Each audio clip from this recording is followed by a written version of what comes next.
ACCA, Armed Career Criminal Act. So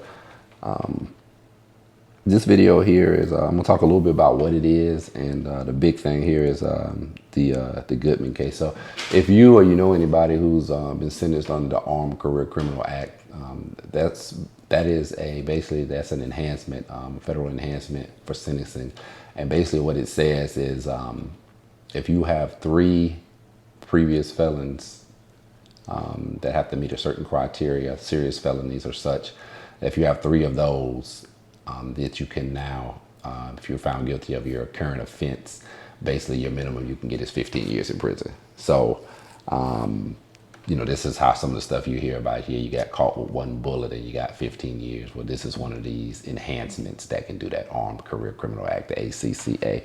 So today, that was the first thing we wanted to kind of define what the ACCA is. So, and it's Armed Career Criminal Act. So you would have thought that it was, these predicate charges would have been all serious violent felonies, but they're not. So they actually let drug charges be used. So you could have a cell of cocaine. Actually, you could have 3 cells of cocaine, and now you got caught with some ammunition or whatever, and you're under the ACCA because you got these 3 previous felons here, even though it's nothing about armed, but they define it as they want. So they just say that the Armed Career Criminal Act, the predicate offenses can be satisfied by drug charges, cell charges. So, but if you know the big news is today, that was part 1, defining what that ACCA is. But the big news I'm bringing to you today is about a case called Wooden that is in the United States Supreme Court right now. This case here has some pretty significant potential here. So just a real quick level, he's fighting, I think, 2 things, and I believe this comes out of the 6th Circuit Court of Appeals. But it is currently as of 2022, this is currently in the Supreme Court. Oral arguments have been done on it, so we're waiting on an opinion on it, which I expect to come out here in the next couple of months, hopefully. But this is what the relevant part as far as what Gooding is arguing as far as relevant to the ACCA and how this may help you or your loved ones if they are convicted and sentenced under the ACCA. So basically, what Wooden is saying is say I come in this house, I'm burglarized this house, and I say, okay, I steal this, I committed a burglary by coming in, and also let's say I was a dude here and I ended up getting in a fight with him, so I got a battery for that.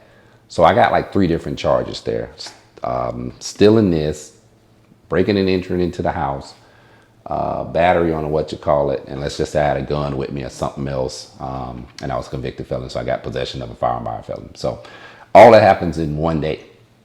So what Wooden is saying, so now if under the ACCA now, if you agree with like the government or whatever, you're saying, hey, all that happened, then that can be your 3, you got to have the 3 predicates for the ACCA. So you could have become a armed career criminal all in 1 day.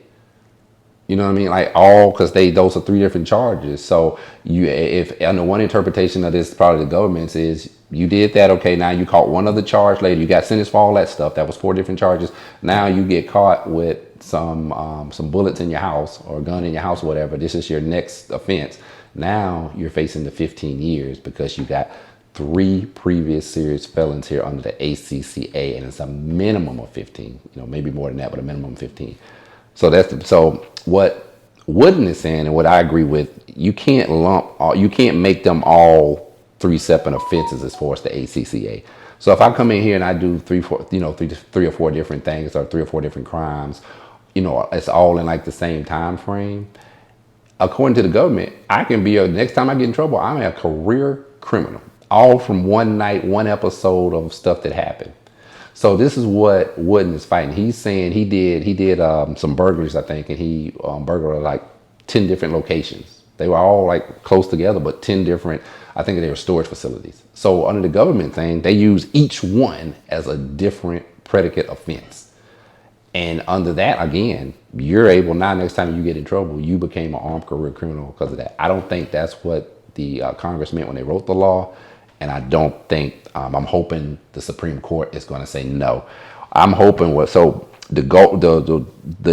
best thing we could get out of this, what will help most people, is if they come back and say, hey, that's got to be an intervening arrest. meaning there got to be a rest between the charges. So, yeah, let's say if I went to Pizza Hut and I robbed Pizza Hut, and then I went to the next neighborhood over and I stole a car. Okay, no intervening arrest. Like when you get arrested on all that, they're probably gonna combine that under the same case number. So I'm hoping the best outcome probably with this is to say, hey, it's got to be an intervening arrest. Anything under the same case number, like if you sold drugs to three separate people, you know, in the same day, they probably put that all under the same case number. And again, I think Wooden's got a good argument here, because again, if not, like say you selling drugs, they do this a lot. You know, let's say you sold some drugs in the morning, in the evening, afternoon, the next day. So they got you on like 8 different charges over a 3-day period. Well, now that's 8 different charges. You're gonna career criminal me, habitualize me or something, all from something stemming like in a criminal episode where there was no intervening arrest. So again, I believe, and I hope that they come back and they say, the Supreme Court say, hey, it's got to be an intervening arrest. You can't just do that. If not, if this is not the case under the government, the way they see it, hell, you can become an armed career criminal, conventional violent offender, anything, enhancement, all in one night, all in one little episode or whatever. So we'll see. Like I say, I've read, I actually got the case here. This is Wooden versus United States, and this is like the petition. I don't know how many pages the actual initial brief and stuff might be, so I might try and get into some of that if I get time. But so again, to review, high level overview, I know we got down into the technical details a little bit there, but high level overview. If they rule with Goodman on this and you're sentenced under the ACCA, and the charges, your predicate charges were all like the same day, or there was no intervene, like you did it this day, the next day, then 2 days. It was all like in the same crime spree, all in the same criminal. You may be entitled to relief. They may not be able to say, oh, you sold drugs 3 times on that one day, so that's the 3 separate predicate charges that we know. They might say, no, that was just one charge. It was 3 different charges. You got arrested 2 days later, all that's together. You can only count that as one charge as far as the ACCA is concerned. So who knows? We'll see how they rule. I'm going to keep you up to date on this. Also, I'm going to do another video on this. The ACCA, I think it's just, I think it's harsh. You know, that you can get a minimum 15 years for having a bullet or something. I think that's harsh. So that's another, that's be another show that we'll have to do as far as that. But comment on if you got anybody in the ACC, anybody convicted under the ACCA, or you have any questions regarding the ACCA, or you're following this case, or any other prison-related, crime-related stuff like that. That's what this channel is about. And depending on your comments will greatly help me decide on what I'm going to do as far as video-wise next. Thank you.